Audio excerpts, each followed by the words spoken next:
Muy buenas tardes. Antes de dar inicio a este podcast académico, vamos a conocer que somos estudiantes de la Corporación Universitaria Iberoamericana en la Maestría en Educación. El siguiente se hace en el módulo de Pedagogías Críticas decoloniales con nuestro profesor Juan Manuel Gómez. Las integrantes del grupo somos Cris Brigitte Moncayo Usaput y Jessica Quejada Mosquera, quienes hablan. Hola a todos y a todas. Bienvenidos a este nuevo episodio titulado Pedagogías Críticas e Historia Educativa. Hoy queremos proponerles una reflexión profunda y comprometida sobre cómo el análisis histórico de los sistemas educativos en Iberoamérica y Colombia puede ayudarnos a transformar nuestras prácticas pedagógicas desde sus raíces. Porque conocer la historia no es una tarea del pasado, es una herramienta para construir el presente con conciencia y diseñar el futuro con compromiso. Como bien lo plantea la pedagogía crítica, educar es un acto ético y político, no una acción neutral.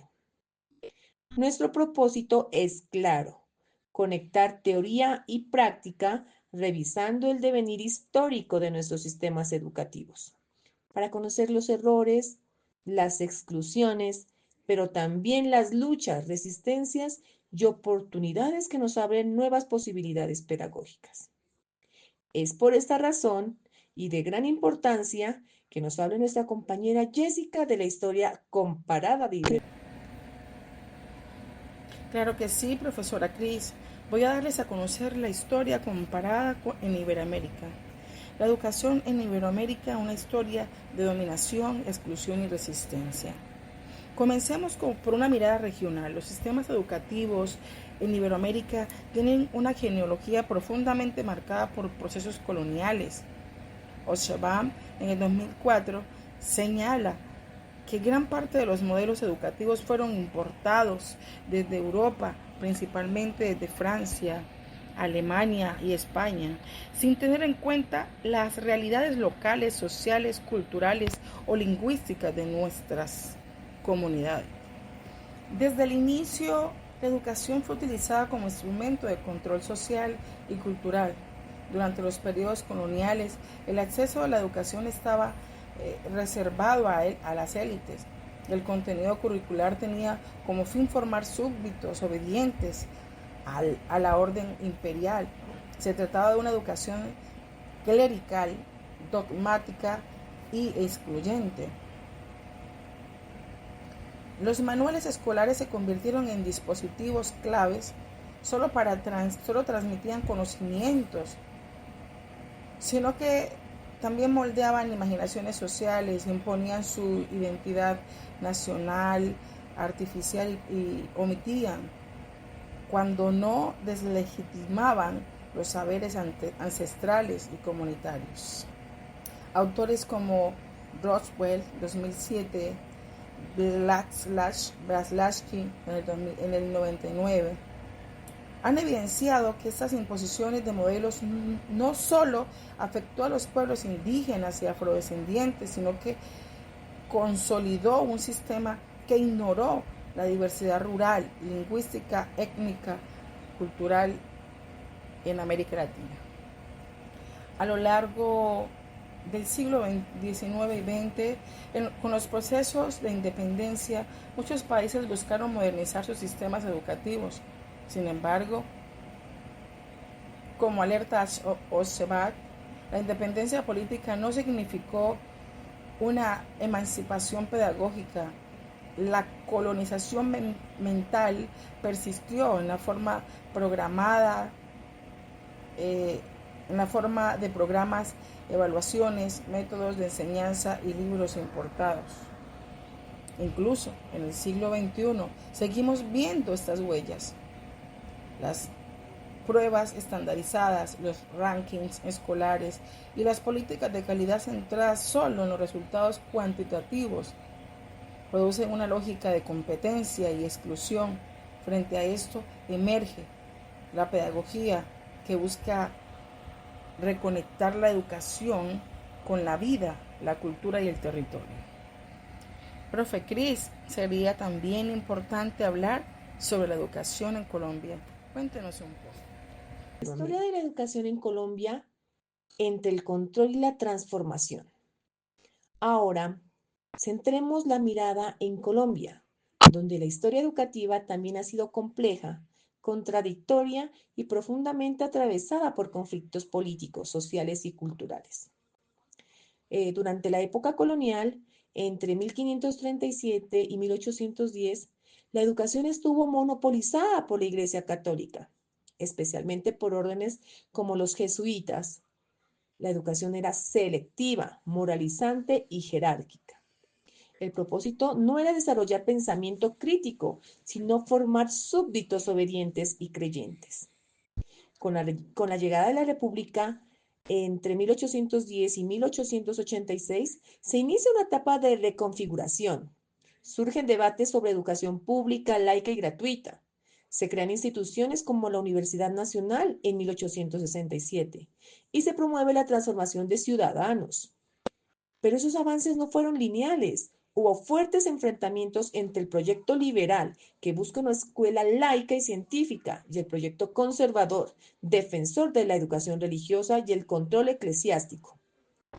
Durante el siglo XX, Colombia atravesó múltiples reformas educativas. La misión alemana 1924 y 1926 y la misión chilena en 1941.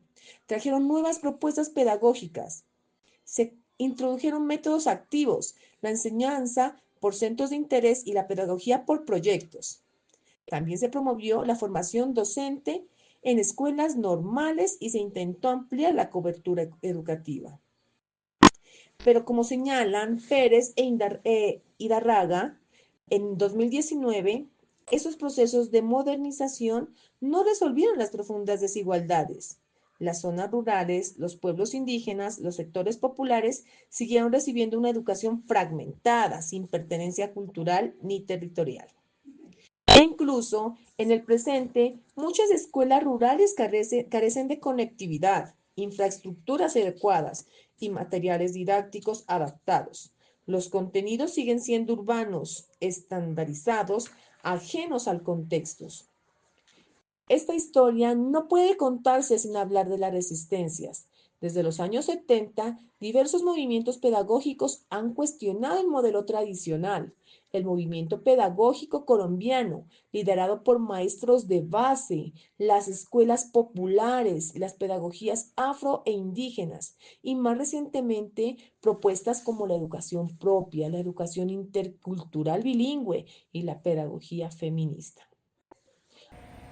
Ahora bien, la pedagogía crítica es otra forma de enseñar, otra forma de transformar.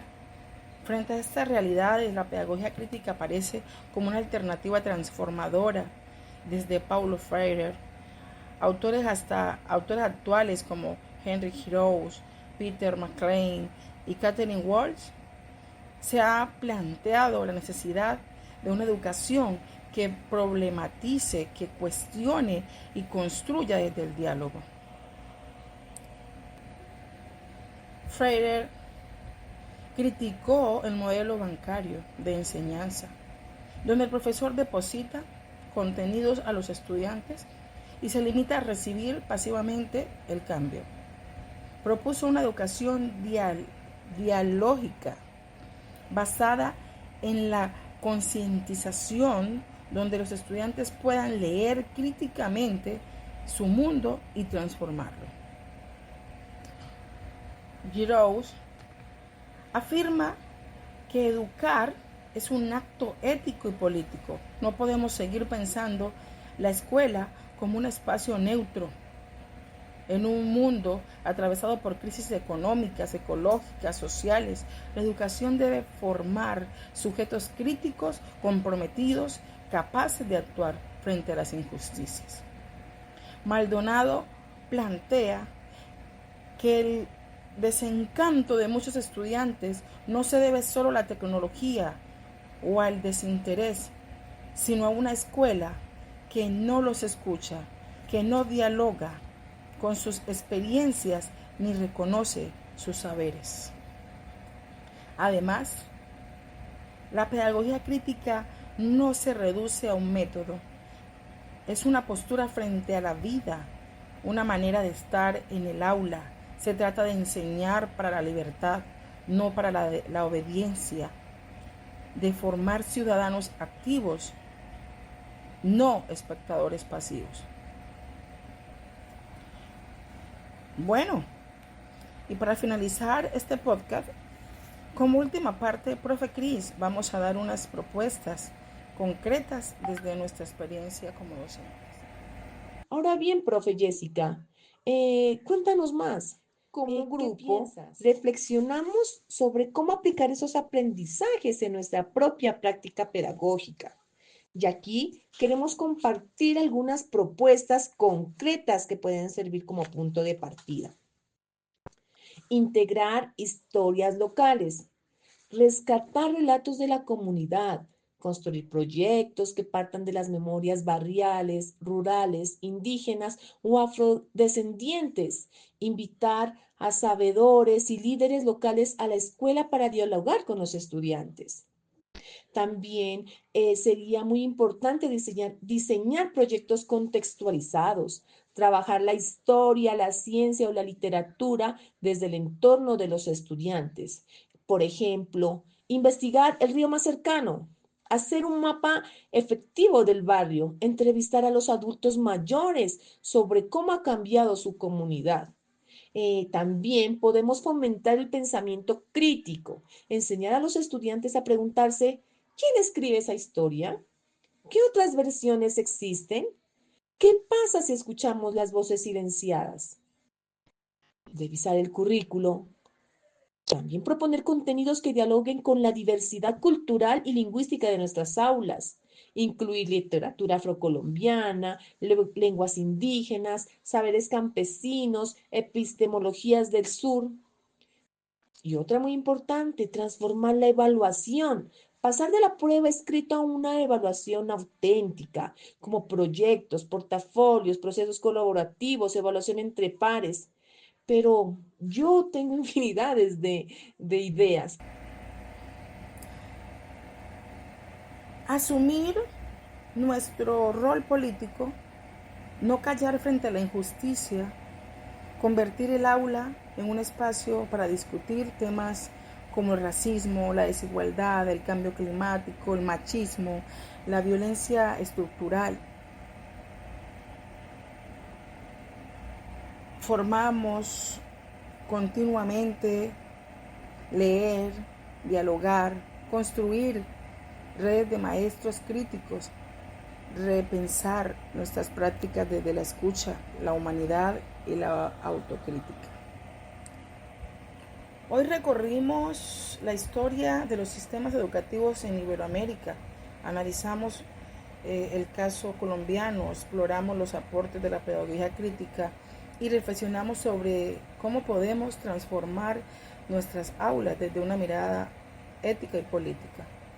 Recordemos que la historia no es solo lo que fue, sino también lo que aún puede ser. Y la pedagogía crítica nos llama a no ser simples reproductores del sistema, sino a ser agentes de cambio, a construir una educación más humana, más inclusiva y profundamente. Para finalizar, primero que todo, gracias por acompañarnos en este episodio de Pedagogías Críticas e Historia Educativa. Les invitamos a seguir cuestionando, investigando, compartiendo, pero sobre todo soñando y construyendo una escuela más justa, más diversa y más transformadora. Muchas gracias y nos encontramos en una nueva oportunidad.